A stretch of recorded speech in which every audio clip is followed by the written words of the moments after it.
order over the American people.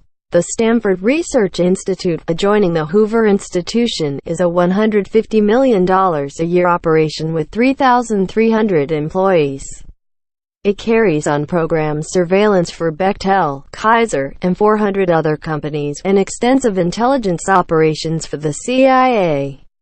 It is the largest institution on the West Coast promoting mind control in the behavioral sciences. One of the key agencies as a conduit for secret instructions from Tavistock is the Ditchley Foundation. Founded in 1957, the American branch of the Ditchley Foundation is run by Cyrus Vance, former Secretary of State and Director of the Rockefeller Foundation, and Winston Lord, President of the Council on Foreign Relations. Editor Tim Aho's note: the wife of Winston Lord, CFR, Bilderberg, Skull and Bones, Betty Bow Lord, CFR, Bilderberg, is chairman of the board of Freedom House, whose manipulation of the Christian right via the religious persecution issue is documented in our report. https://archive.is/csgs9 Freedom House.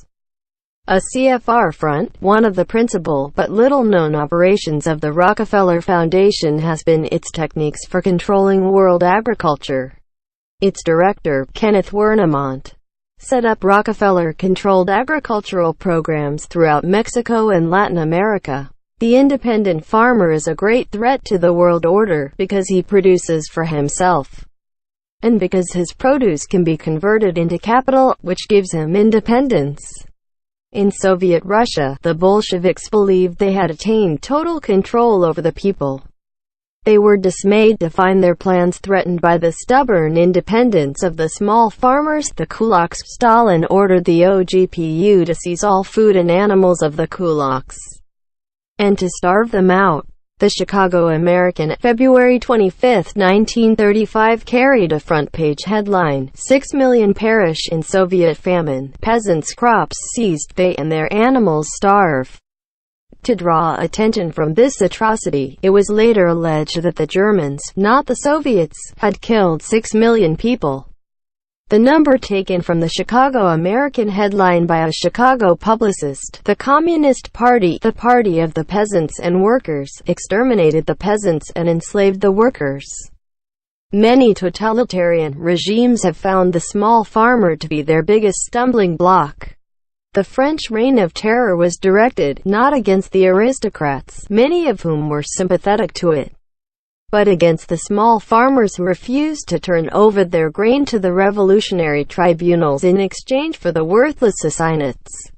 In the United States, the foundations are presently engaged in the same type of war of extermination against the American farmer. The traditional formula of land plus labor for the farmer has been altered due to the farmer's need for purchasing power to buy industrial goods needed in his farming operations. Because of this need for capital, the farmer is especially vulnerable to the world order's manipulation of interest rates, which is bankrupting him. Just as in the Soviet Union, in the early 1930s, when Stalin ordered the kulaks to give up their small plots of land to live and work on the collective farms, the American small farmer faces the same type of extermination, being forced to give up his small plot of land to become a hired hand for the big agricultural trusts.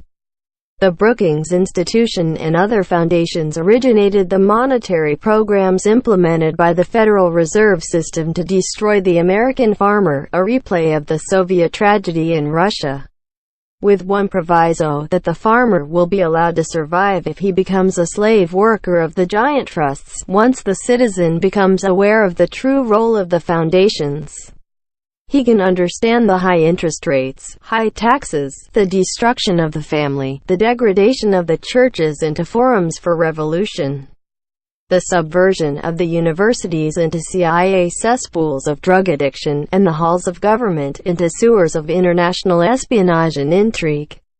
The American citizen can now understand why every agent of the federal government is against him. The alphabet agencies, the FBI, IRS, CINBATF must make war on the citizen in order to carry out the programs of the foundations. The foundations are in direct violation of their charters, which commit them to do charitable work, because they make no grants which are not part of a political goal.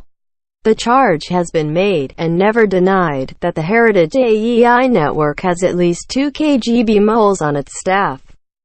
The employment of professional intelligence operatives as charitable workers, as was done in the Red Cross mission to Russia in 1917, exposes the sinister political, economic and social goals which the world order requires the foundations to achieve through their bequests.